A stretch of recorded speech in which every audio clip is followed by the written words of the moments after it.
Hi, I'm Michael Lim, Cyber Threat Analyst for the Cyber Guardians. This past week, our team completed the in-class final presentation where we went back to the past 12 weeks of what we've been working on and recapped all the important parts that we've covered. We covered the idea behind insider threat, how cybersecurity relates to the insider threat, the NIST framework, as well as role applications and how they apply to our case study of IT sabotage. We hope you enjoy this presentation. Tell us about your role as an information security officer in the threat within. Sure. So as the role of ISO, we put our main focus on asset management and enforcement of information security policies. We took away one major finding, and that was that there was inadequate physical and technological security measures, detection tools, and incident response procedures involved in our case study. And we also came up with two major improvements. And the first was to reassess access permissions, implement comprehensive intrusion detection and prevention tools, and restructure incident response plans.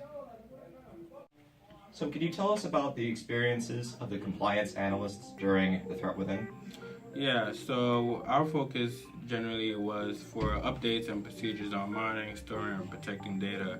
What we ended up finding was that ineffective intrusion detection and prevention procedures, in addition of lack of programs to detect any abnormal insider behavior or activity.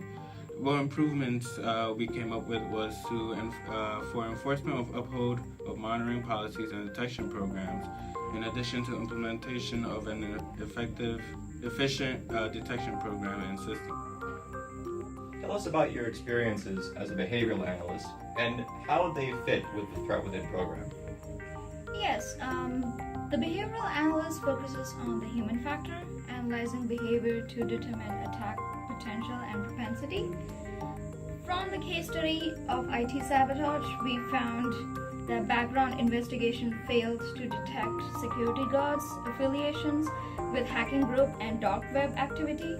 We also found some improvements, which were like implementing monitoring programs to study employee behavior baseline and monitor for abnormal behavioral activities. So can you tell us a little bit about your role as a cyber threat analyst as it pertains to the threat within course? Sure. As a cyber threat analyst, we focus on technical findings on corresponding attacks, methods, and the associated vulnerabilities. In terms of the Galactic National Bank case, our findings were that there were no asset classification and access policies, that no data protection, no program protocols, and no backup protocols associated.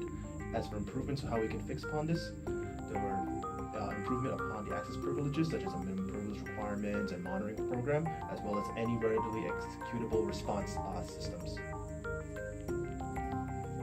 So can you tell us about your role as an IT risk analyst and your experience in the threat within program? As an IT risk analysis, our main focus is to analyze, address risk, and facilitate security assessment. One of the important findings was that it was failure to communicate information vulnerabilities and protection plans to superiors. And improvements would be to establish frequent communication with superiors to effect improved protection strategies.